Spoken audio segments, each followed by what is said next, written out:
Good morning student. Sai Ram. आशा करता हूँ आप सब स्वस्थ होंगे। Students,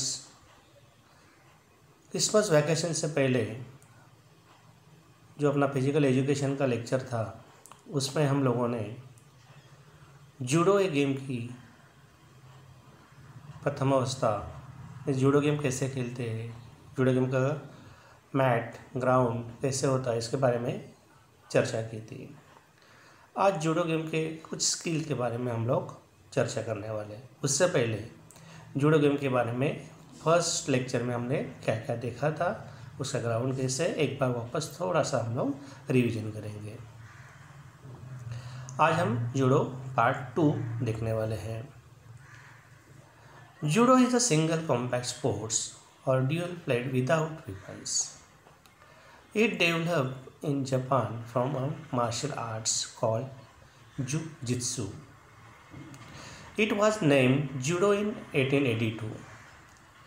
It was included as a sports in the Olympics held at Tokyo in the year 1964. Judo ये सिंगल या डबल में खेला जाता है।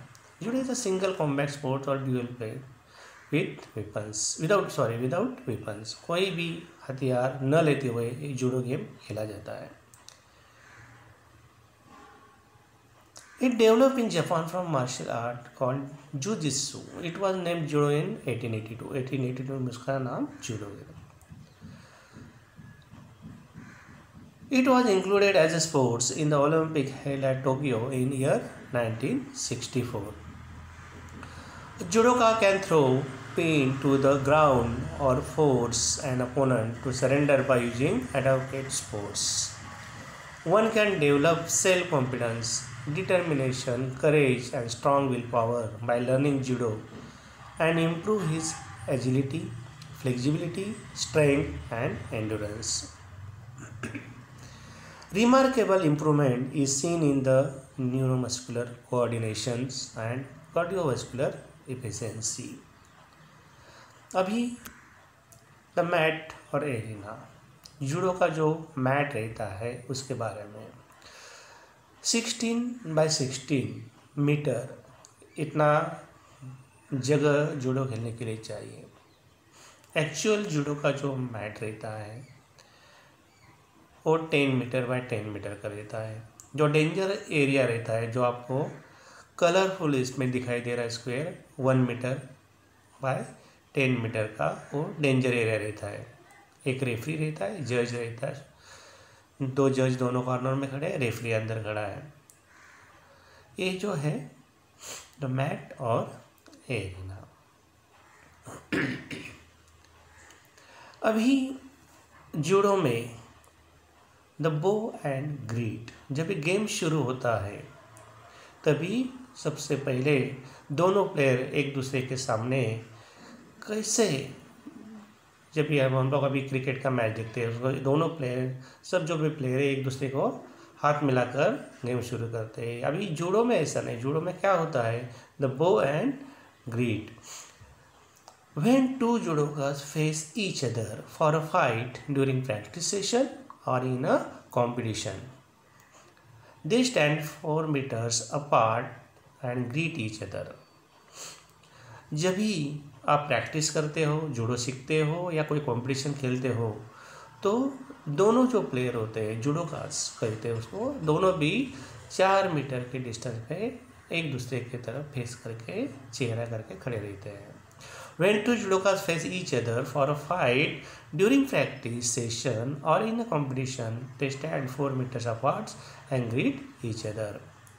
This is done by bowing forward or sitting down and then bowing forward. दो तरीके का bowing होता है। Just this is done by bowing forward or sitting down and then bowing forward. एक खड़े खड़े bowing करते हैं और सेकंड बैठ के कर सकते हैं। उससे सबसे पहला जो है the greet bye sitting down and Boeing. The judoka seats down on the knees with the back erect with the hands placed in front on the floor.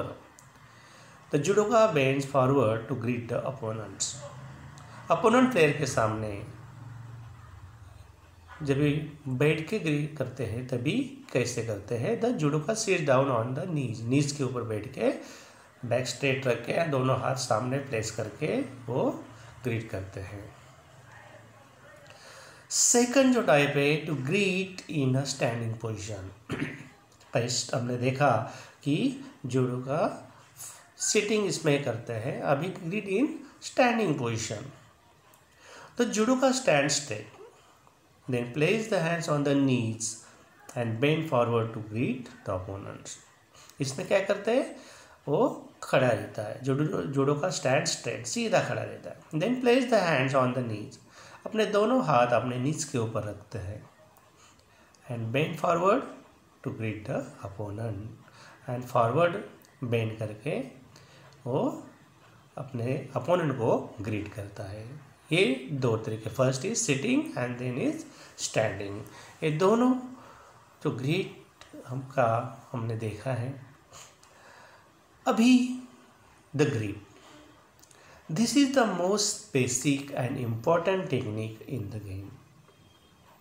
Holding, pulling down and putting an opponent off balance are very important in judo. Judo में सबसे important क्या होता है, grip. This is the most basic and important technique in the game. सबसे important technique है grip. Grip means पकड़, हर game में ग्रीप इज इम्पॉर्टेंट। होल्डिंग पकड़ना, पुलिंग डाउन नीचे खींचना, और putting an opponent off balance, ये अपने अपोनेंट को up balance. Off balance means उसका बैलेंस बिगड़ना। ये तीनों जो holding, pulling down and off balance are very important in judo, क्योंकि इसमें कोई वेपन्स, कोई हथियार यूज़ नहीं करते या लाठी काठी या कुछ भी नहीं यूज़ करते। इसलिए आपको क्या करना है, अपोनेंट को नीचे ज़मीन पे गिराना है या पॉइंट लेना है। तो holding, pulling down and opponent को ऑफ बैलेंस करना बहुत इम्पोर्टेंट है। अभी उसमें ग्रीप में जो टाइप है, फर्स्ट जो है ऑर्डिनरी ग्रीप। फर्स्ट जो टाइप है वो है ordinary grip.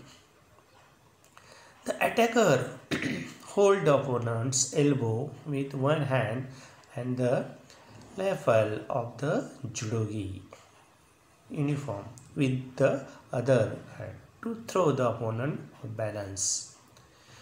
The attacker holds the opponent elbow with one hand. The ordinary grip क्या होती है, जो अटैकर जो होता है hold the opponent elbow, अपना अपोनेंट का एल्बो पकड़ता है विथ वन हैंड, एक हाथ से वो अपोनेंट का एल्बो पकड़ता है। And the level of the judogi uniform, uniform means karate, judo, इसका यूनिफॉर्म अलग रहता है, आपने देखा होगा। जो राजे महाराजे कोट पहनते थे उसी प्रकार का इसका यूनिफॉर्म रहता है। उसको बटन वगैरह नहीं रहते, लेकिन एक बेल्ट बांध के उसको हम लोग बांध सकते हैं। तो opponent elbow with one hand, एक हाथ से अपोनेंट का एल्बो पकड़ते हैं, एंड दूसरा जो हाथ होता है वो अपोनेंट के लेवल पे होता है। यूनिफॉर्म का जो पार्ट है, जैसा हम लोग कोट पहनते हैं तो कॉलर जहाँ पे स्टार्ट होता है वहाँ पे जो पार्ट होता है उसको लेवल कहते हैं। तो दूसरा हाथ कहाँ पे होता है, लेवल्स पे होता है। With the other two throw, तो उसको दोनों एल्बो वगैरह लेवल पकड़ के थ्रो करना है। The opponent off balance, opponent को उसी तरह से हम लोग ऑफ बैलेंस कर सकते हैं ऑर्डिनरी ग्रिप में। सेकंड होता है the waist hold. The attacker hold the opponent's lower part of one arm just above the elbow.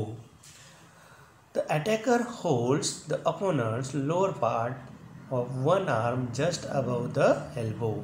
Elbow के ऊपर थोड़ा सा पकड़ना है। The attacker holds the opponent's lower part of one arm just above the elbow. Elbow के just ऊपर उसको पकड़ना है।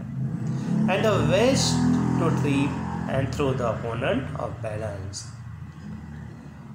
Elbow at the waist to trip and throw to opponent off balance. Opponent को ऑफ बैलेंस करने के लिए उसको एल्बो एंड वेस्ट को पकड़ना इम्पोर्टेंट होता है। इसको कहते हैं the waist hold. The importance of the grip, अभी हम लोगों ने उसका दो पार्टी का। अभी ग्रिप का इम्पोर्टेंस क्या होता है इसके बारे में हम लोग चर्चा करेंगे। The lapel grips can stop the movements and the attack of the opponent. The lapel grip क्या होता है? The stop the movement and the attack of the opponent. Opponent का मूवमेंट्स एंड अटैक स्टॉप कर देता है अगर आपने उसका लैपल पे ग्रिप पकड़ा तो। At this time it is necessary to keep the hand straight to push or pull the opponent forward.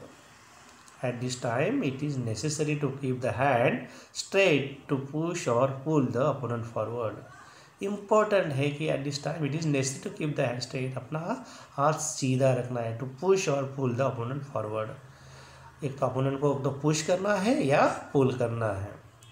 Similarly, pulling the sleeve and lapel helps to disturb and put an opponent of balance. उसी के साथ साथ आपको opponent को भी disturb तो help to disturb and put an opponent of balance.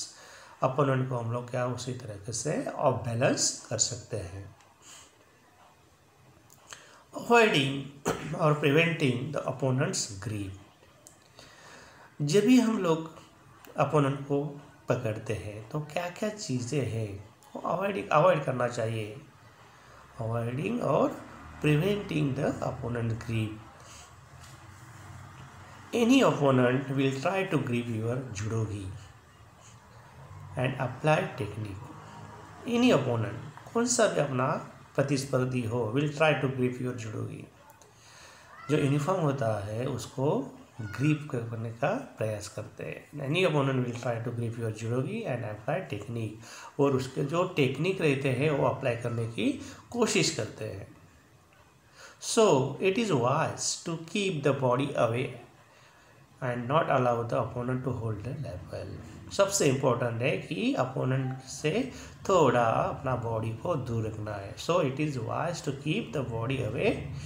सबसे अच्छी इम्पोर्टेंट बात है कि अपनी बॉडी को अपोनेंट से दूर रखा जाए. And not allow the opponent to hold the lapel. और अपने लैपल को अपोनेंट्स को पकड़ने को अलाउ नहीं करना है. Not allow the opponent to hold the lapel. The other hand should be move round and round to prevent the opponent holding the sleeves. Opponent's second hand जो होता है round and round to prevent the opponent holding the sleeve. The opponent may thus lose concentration and balance. उसके प्रकार क्या होता है कि opponent अपना कॉन्सेंट्रेशन खो देता है.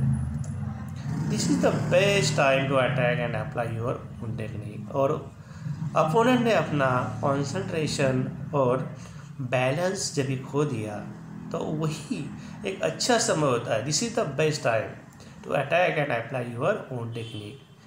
जो टेक्निक हम लोगों ने सीखा है वो हम लोगों को उसी तरह उसी ऊपर अप्लाई करना है. कभी जब opponent will lose his concentration, अपना लक्ष्य खो देता है और अपना बैलेंस खो देता है, तभी अपना कौन सा भी अच्छा सा टेक्निक यूज़ करके हम लोग उसको अटैक कर सकते हैं. So student, judo is self defence. ये जूडो सीखना बहुत इम्पोर्टेंट है. ये अपने फ्यूचर लाइफ में कभी भी काम आ सकता है. सेल्फ डिफेंस के लिए, खुद को बचाने के लिए बहुत इम्पोर्टेंट टेक्निक है.